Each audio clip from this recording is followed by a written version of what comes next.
ভাই, আমরা তো বাইরে ছিলাম, ডেভিল হার্ট জানি না। ডেভিল তো একমাত্র অপারেশন ডেভিল হার্ট তো আমরা ফ্যাসিস্ট সরকারকেই জানি। এতদিনের পরে এতদিনও একটা বোধোদয় হয়েছে, সেই জন্য ধন্যবাদ জানাচ্ছি। বাংলাদেশে ছাত্র জনতা ফ্যাসিস্ট হাসিনা সরকারকে উৎখাতের জন্য একটা অভ্যুত্থানের মধ্য দিয়ে অর্জন করেছে এবং সেই সফলতা অর্জন করেছে।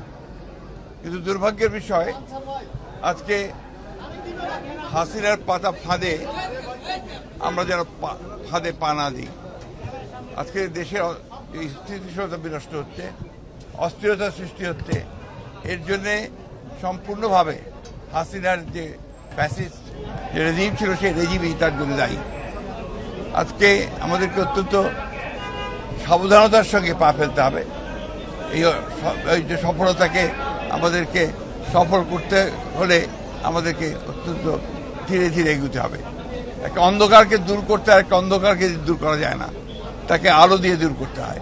সেই আলো বর্তিকা জ্বালিয়ে আমাদেরকে সামনের দিকে যেতে হবে।